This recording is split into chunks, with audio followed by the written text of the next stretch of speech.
अगली खबर भी बंगाल से जुड़ी हुई है क्योंकि करीब 3 महीने बाद विधानसभा चुनाव होने हैं, लेकिन उससे पहले वहां ईडी की रेड को लेकर जबरदस्त सियासती बवाल भी शुरू हो गया, हंगामा मचा हुआ है। इस बीच ईडी रेड के मामले में एक बड़ी खबर यह आ रही है कि ममता बनर्जी के खिलाफ सुप्रीम कोर्ट अब जा सकती है ईडी।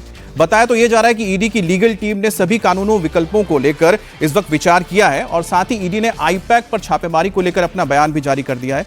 ईडी ने कहा है कि तलाशी India Pacific consulting private limited के मामले में हुई थी, ना कि इंडियन पॉलिटिकल एक्शन कमेटी पर। आपको बता दें कि इस मामले में ईडी पहले कोलकाता हाईकोर्ट गई थी, लेकिन हंगामे की वजह से सुनवाई टल गई थी। हाईकोर्ट में अब इस मामले पर 14 जनवरी को सुनवाई होनी है। दरअसल 8 जनवरी को ईडी ने आईपैक के ऑफिस और उसके डायरेक्टर प्रतीक जैन के घर पर छापेमारी की थी। तब ममता बनर्जी प्रतीक जैन के घर पर पहुंच गई थी और हरे रंग का एक फाइल लेकर वो निकली थी, जिसको दिखाया भी था उन्होंने, जिस पर ईडी ने कहा है कि ममता बनर्जी ने जबरन उनसे फाइल छीन ली। तो वहीं छापेमारी के विरोध में ममता बनर्जी ने कल पदयात्रा निकाली और कहा कि उन्होंने कुछ भी गलत नहीं किया है। আমি কাল যা করেছি as a all India Trinamool কংগ্রেসের চেয়ারম্যান করেছি এবং যা করেছি আমি কোনো অন্যায় করিনি। তুমি আমায় খুন করতে এসছো, আমার আত্মরক্ষা করার অধিকার আছে। চোরের মতো কেন এসছো? তুমি চুরি করে সব মানুষের এসআইআর এর ডাটা তুলে নিয়ে যাচ্ছিলে। তুমি আমার বিএলএ 1 এর ঠিকানা, বিএলএ 2 ঠিকানা, সাধারণ মানুষের দরখাস্ত, তুমি সমস্ত ডেটা আমার অফিস থেকে চুরি করছিলে, যে অফিস আইপ্যাক কে আমরা অথরাইজ করেছি। বাকি কিছু রেখেছো? ভুলে গেছে বিজেপির এই কান কাটার দলগুলো। নরেন্দ্র মোদীর সাথেও এরা একদিন কাজ করেছে। 14তে যখন পিএম হয়েছিল আইপ্যাক কাজ করেছিল নরেন্দ্র। লজ্জা করে না? কান কাটা দোকান কাটার দল, জুমলা পার্টি, ঝামেলার পার্টি, হামলাকারী পার্টি, অত্যাচারী পার্টি, এরকম পার্টি আমি দেখিনি। ममता दीदी के तेवर आपने देखे अवधेश जी, वो तो धमकी दे रही है खुल के कि मैंने कुछ गलत नहीं किया, लेकिन मेरे पास जो पेन ड्राइव है अगर मैंने उसके बारे में बता दिया तो वो बीजेपी के लिए, गृह मंत्री अमित शाह के लिए मुश्किल हो जाएगी। तो बता देना चाहिए, ऐसा क्या है? तो अमित शाह से उनकी कौन सी रिश्तेदारी है? बता देना चाहिए। उन्होंने तो कहा कि हम गृह मंत्री को नहीं घुसने दें, तो ये तो बोलना है। लेकिन मैं पहले जरा उस पर टिप्पणी कर दूं। इन्होंने जो कहा बिल्कुल सही है। इस देश के हिंदुओं की ज्यादातर आबादी मांसाहारी है, इसको स्वीकार करना पड़ेगा। जल्दी कीजिएगा नहीं तो फिर हमारा नहीं कोई नहीं, उसमें अब मुझे मालूम है।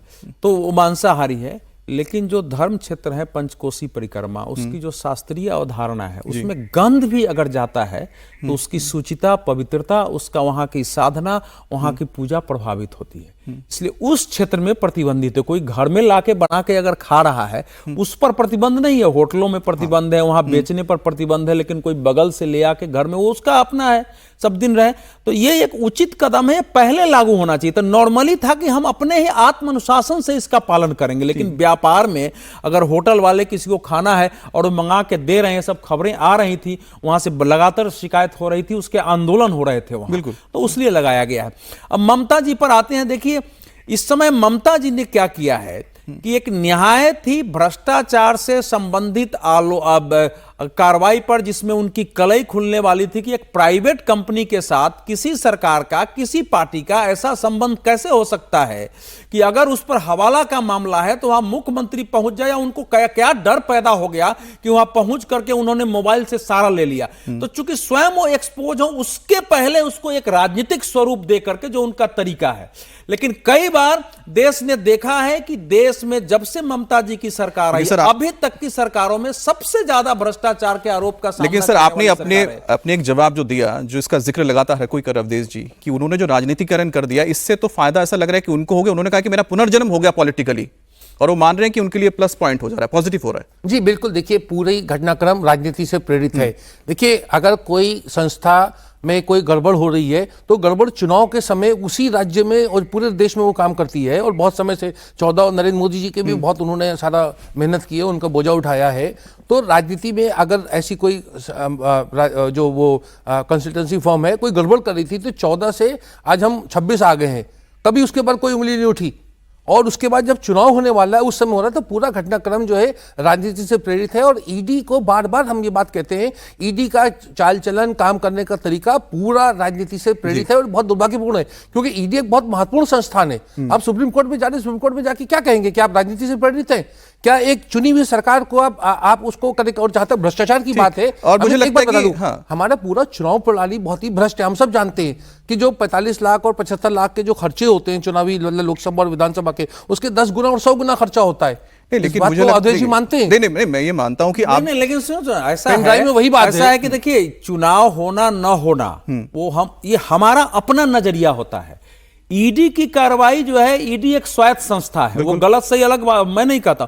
ईडी को किसी पर छापा मारने के लिए न कोर्ट की अनुमति की जरूरत है, न सरकार की अनुमति की जरूरत है। नहीं, सुनो, चुनाव के समय क्यों नहीं? क्या चुनाव आएगा तो इसलिए भ्रष्टाचार पर कार्रवाई नहीं होगी कि चुनाव है? बिल्कुल, आप अपना राजनीतिक लाभ उठाएं। देखिए, मैं ये मानता हूं कि ईडी को भी अब जब भी उसको सूचना मिले त्वरित कार्रवाई करनी चाहिए। अगर पॉलिटिकल मोटिवेशन से कार्रवाई है तो गलत होती है। लेकिन सुनिए, जो भी कोर्ट में मामले गए हैं 94.5, देखिए मामला फिर से भी कोर्ट में ही है, हाई कोर्ट में। हाई कोर्ट में मामला गया है तो देखिए बात नहीं ठीक है, लेकिन मेरा सर देखिए, घुस के मोबाइल छीन ले, मेरा तो 3 वहां सुनो 3 वहां ईडी के अधिकारी है, उनके डीजीपी है, पुलिस खड़े हैं, 3 ईडी के अधिकारियों की क्या दशा हुई होगी? वो कह रहा है कि अगर तुमने मुख्यमंत्री अवधेश जी, देखिए अवधेश जी, मेरा ये कहना है कि उन्होंने जो अपनी बात रखी, उन्होंने रखा कि आपकी बात सही है कि स्वायत्त संस्था है, संस्था एक है, वो उसको किसी की जरूरत नहीं है। उसको जब लगेगा कि मुझे कहीं पर जाना है, छानबीन करनी है, छानबीन करेंगे। लेकिन पॉलिटिकली मामला भी होने की वजह से जब इसमें पॉलिटिकल चीजें उठाई जा रही, सर मैं समझ गया, मैं समझ गया, लेकिन ठीक है, ठीक है ना, 356 लगा दीजिए बंगाल में। नहीं, बंगाल से थोड़ा आगे बढ़ लेते हैं। अगर मुख्यमंत्री अपने पद का दुरुपयोग कर रही है, बिल्कुल 356 लगा दीजिए और फिर चुनाव कराइए और आपको नतीजा पता है। पश्चिम नहीं चुनाव, देखिए आप जानते हैं ये विषय, चुनाव कौन जीतेगा कौन हारेगा ये मायने नहीं है। भ्रष्टाचार के विरुद्ध कार्रवाई होनी चाहिए, यह महत्वपूर्ण है। पश्चिम बंगाल में ज्यादातर भ्रष्टाचार के विरुद्ध कार्रवाई सुप्रीम कोर्ट, हाई कोर्ट की मॉनिटरिंग में हुआ है, एफआईआर तक दर्ज कराए गए हैं। अवधेश जी, मैं ये कहना चाह रहा हूं, आपने अपनी बात रखनी, आपने भी जो अपनी बात रखी है, देख दोनों में चीजें एक तय हो गई हैं। ईडी अपना काम कर रही है, ये सही कर रही है गलत कर रही है कोर्ट तय कर देगा, लेकिन साथ ही क्योंकि ये मामला पॉलिटिकल एक पार्टी के साथ जुड़ गया है तो पॉलिटिक्स होगी, और मुझे लगता है इसका फायदा और नुकसान दोनों पार्टियां ही देख लेंगी अपने अपने हिसाब से, या फिर बाकी जो राजनीतिक पार्टियां टीम से तो देख ही रही है। बहरहाल